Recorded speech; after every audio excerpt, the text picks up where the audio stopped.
morning, officers. I am Justice Mehboob Ali, Chairman of the Institute. Today's topic of discussion is plea bargaining. Plea bargaining, as you know, is a concept which has been added to the CRPC. Originally, it was not there. Prior to the enactment of this provision of plea bargaining, this concept was deprecated by Honorable the Supreme Court in so many words through judgments given in Muralidhar Meghraj Loya versus the State of Maharashtra 1976. In the case of Qasim Bhai, Abdul Rahman Bhai Sheikh versus the State of Gujarat 1980 and Uttar Pradesh versus Chandrika 2000. In these cases, Honorable the Supreme Court observed that this concept of plea bargaining is illegal, it is unconstitutional, it tends to encourage the corruption, particularly in cases of serious economic nature, serious economic crimes and food offences particularly. It was also observed that it is against the interest of the society and it is against the public policy. It was also observed that by mere acceptance of the guilt of the crime can't be the ground for reducing the sentence provided by the statute. But at the same time, in certain other cases, rather in a plethora of cases, to name a few, such as Kadra Pahadia versus State of Bihar, Hussain Ara Khatun's case and Sheila Barse's case, Honorable the Apex Court has observed in so many words that there has been a many number of cases, a huge pendency of cases, a huge area of criminal cases. Honorable Court has shown its displeasure over the working of criminal courts across the country. So, on the one hand, there was deprecation and condemnation by the Honorable Apex Court for the concept of the plea bargaining. On the other hand, the situation has been observed by the Apex Court that the working of the criminal court is not proper and many litigants, many under trial accused are languishing in jail in small cases and petty cases where punishment is only for months or for a year or two. They have been languishing in jail because of the fact that they are poor people. And at times, trials are not started for years together, and if started, they are not concluded. So, keeping in view the inordinate delay in disposal of criminal cases and huge areas of criminal cases, Law Commission studied the working of the concept of plea bargaining in USA, where about 90 to 90% cases are decided or disposed of through plea bargaining. Law Commission of India recommended the concept on this study to be ushered in and introduced in the Indian criminal justice system, justice administration, and on the recommendation of the Malimat Committee 2003 also, the concept of plea bargaining was introduced. A new chapter 21A was added to CRPC, in which contains section 265A to 265L. This concept of plea bargaining was aimed at to reduce the delay in disposal of cases and to lessen the burden of the courts and to save the time of the judges, the police and the prosecutors so as to utilize that time for more serious cases. The provision of plea bargaining is applicable only to those cases which are punishable up to 7 years of imprisonment. That is to say that the offences which are punishable with death sentence or punishable with an imprisonment for life or punishable with an imprisonment exceeding 7 years, to these cases the provision of plea bargaining does not apply. The provision of plea bargaining also does not apply to the cases in which the offences are such as to affect the socio-economic condition of the country. The socio-economic condition or such offences which affects the socio-economic condition of the country are to be notified by the central government. The central government on 11th by notification dated 11th July 2006 has notified certain offences or certain acts under which the offences are considered to be affecting the socio-economic condition of the country. Plea bargaining also does not apply to the cases where the offence is committed against a woman or a child below 14 years of age. This benefit of plea bargaining is also not applicable to those accused who are below the age of 18 years or who have been previously convicted for the same offence. So, plea bargaining, as we can see under chapter 21A, that it applies only to those cases which are punishable up to 7 years of age and which do not affect the socio-economic conditions of the country, and which are not committed against a woman or a child below 14 years of age. Now the question arises how to move an application, how to apply for the benefit of plea bargaining. Application is filed by the accused in the court where a trial is pending against him. He has to move the application supported with an affidavit.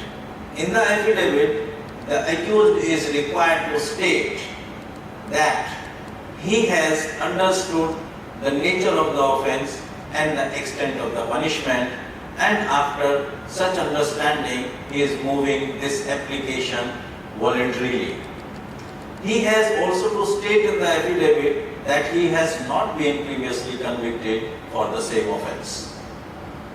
When he has done so, then the court will examine the accused on this application in camera.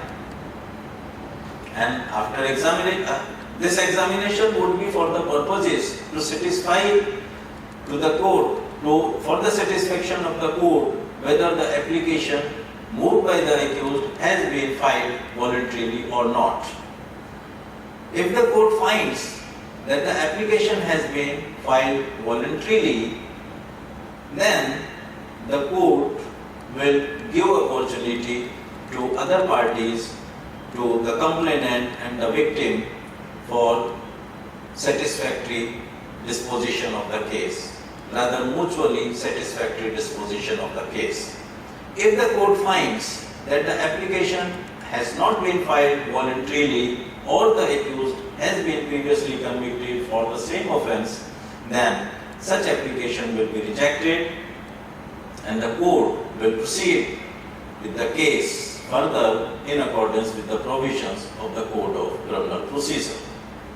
So now, when it has come that the application has been filed voluntarily and opportunity has been provided to both the parties, then the next procedure is that the court will issue a notice to the public prosecutor, the investigating officer, the victim and the accused.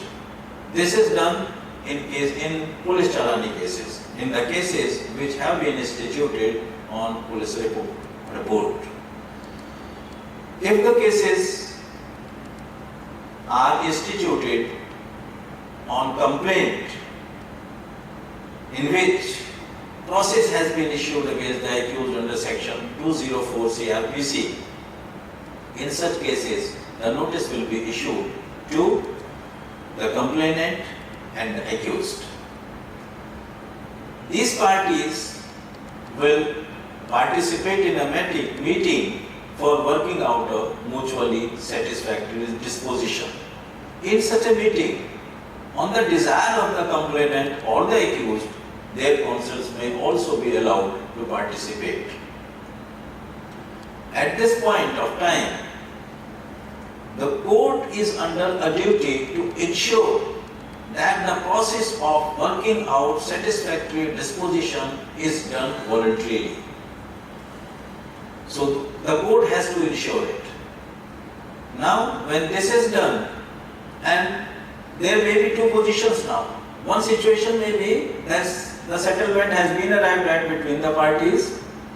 That is to say that mutually satisfactory disposition has been worked out, or it may be so that such disposition has not been worked out. If the satisfactory disposition has not been worked out, then the court will proceed with the case according to the procedure and the provisions of the Code of Criminal Procedure from that point onwards. But if satisfactory disposition has been worked out between the parties, then the court will proceed further in that direction.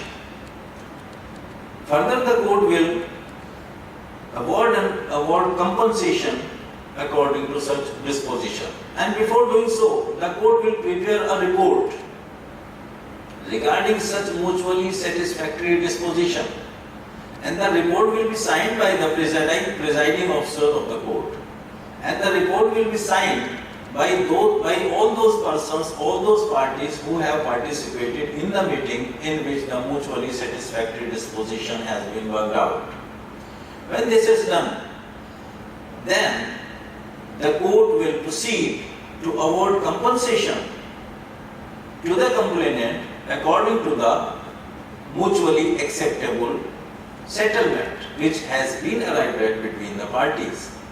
And further, the court will proceed to hear the parties on the quantum of the punishment and on the point as to whether the accused is entitled for the benefit of Section 360 CRPC and the provisions of the Probation of Offenders Act 1958.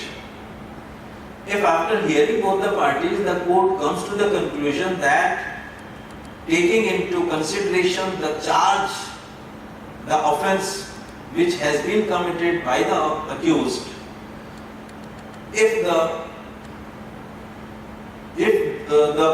benefit of the accused, keeping in view the offence, can be given, then the court may release the accused on probation either under Section 360 CRPC or under the provisions of Probation of Offenders Act 1958. If the court finds that with respect of the charge, with respect of the offence committed, such benefit on releasing on probation can't be given to the accused or is not permissible to be given to the accused, then such benefit will not be given to the accused. Now, to proceed further, the court will see as to whether there is minimum punishment prescribed for the offence. If it is so, then the court will sentence to the accused with half the punishment which has been provided as minimum. But if the minimum punishment for the offence has not been provided, then 1/4 of the punishment provided for the offence or extendable for the offence is there. Then 1/4 of such punishment will be given as a sentence to the accused. Then when this is done, the compensation to the victim, the sentence to the accused, then this will be written in the judgment and the judgment will be delivered in the open court. The judgment, this is very important to note here that the judgment given by the resolution through this concept of plea bargaining, the case decided by through the provisions of plea bargaining in such cases the judgment is final. There is finality to the judgment. Because there is no provision of appeal in such cases. No appeal shall lie against any such decision in any court. The only exception is that special leave petition to the Supreme Court under Article 136 of the Constitution or a writ petition to a High Court under Article 226 and 227 of the Constitution may be filed. So, certainty of litigation is there. There is a certainty to the judgment, finality to the judgment. Thereafter, now this procedure is over. Now, let us talk as to whether there is any protection provided to the accused. Yes, the accused has been protected. Firstly, he is protected by Section 12 of the Probation of Offenders Act 1958, which says that if the accused has pleaded guilty and he has been given the benefit of Section 3 or 4 of the Probation of Offenders Act, then the disqualification of the conviction will not be attached to him. Further, in Charanjeev's case, Honorable Supreme Court has observed and held that the disqualification in cases of guilty pleading will not be attached with the accused who are government servants. Further, the provision of Chapter 21A, that of plea bargaining, also goes on to protect the interests of the accused by providing specifically that the statement of the accused stated in the application of the plea bargaining will not be used for any other purpose than the purpose of the provisions of plea bargaining. So, the accused has been fully protected. Now, let us discuss as to what are the benefits for the victim and what are the benefits for the accused if the accused pleads guilty or plea bargain. The benefits for the victim are numerous, such as he gets quick justice, he avoids the risk of the hostility of witnesses, he saves his time and money both. Next, there is certainty, there is end to the uncertainty rather, let us say that. And the victim also gets the compensation.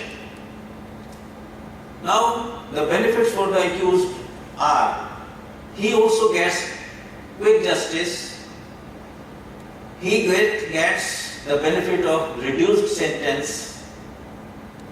Like if there is a minimum punishment prescribed, then he gets only half of that. If no minimum punishment is prescribed, then he gets 1/4 of the punishment prescribed. Accused is also protected from the disqualification of the conviction. And there is end to the uncertainty. At the same time, the accused also saves his time and money both. So, these are certain advantages for the accused. It is high time that we should take care of these provisions of plea bargaining. As a judge also, as a magistrate also, we should try to make maximum use and application of these provisions of plea bargaining. Because we have not many cases, there is a docket explosion, huge areas of cases. So we have to think over as to ensure the quick disposal of cases and to look at the pathetic condition of the under-trials who have been languishing in jail for years together in small cases. In cases where the punishment is only of certain months or of a year or two. In many cases it has been observed and aptly observed by Honorable the Supreme Court in Hussain Ara Khatun's case that many under-trials have been languishing in jail for 8 years, 10 years and even more than 10 years. So we have to be mindful and careful for that. We have to be compassionate. We have to save our system also. So we have to make endeavors to make maximum use and application of this concept, this chapter of the provisions of plea bargaining. Honorable High Court has issued 2 circular letters which are coming to my mind right now, way back in 2007. One is circular letter number 31 of 2007, another is circular number 49 of 2007, in which Honorable the High Court has directed the magistrates to make maximum use and application of the provisions of plea bargaining, and in circular letter number 31 of 2007, Honorable the Court has directed the magistrate to mention in the summons, while issuing the summons, regarding the provisions of plea bargaining. There may be an apprehension in the minds of the magistrates that with involvement in the provisions, in the application of the provisions of plea bargaining, there may be some prejudice may be attributed to them, particularly in cases where the application for plea bargaining is rejected. Apprehension will vanish once the concept of plea bargaining gains momentum. Such apprehensions earlier were raised in respect of Lok Adalat also way back in 1981 when this concept was ushered into, this concept was introduced. But once this concept of Lok Adalat gained momentum, this gained the acceptability of litigants also. The same will happen with the provisions of plea bargaining also if we take care and by other stakeholders of justice delivery system like the government, the prosecutors, the police, they also come forward to apprise the litigants, to apprise the accused to make use of this provision. We can do this when we go for inspection to jails, then we can, by making the use of good offices of the jail superintendent, we can apprise the under trials in suitable cases with the benefits of plea bargaining and the provisions and procedure of plea bargaining. Like under the provisions of Legal Services Authority Act, penal advocates are there in jails to take care of the under trial prisoners. They may also they may also inform the under trial accused in appropriate cases to take benefit of the provisions of plea bargaining. The public prosecutors also do have the duty, and in this regard, the state government may direct the Directorate of Prosecution that they should compulsorily take recourse to the provisions of plea bargaining by informing the benefits and the provisions and procedure of the concept of plea bargaining, the provisions of plea bargaining.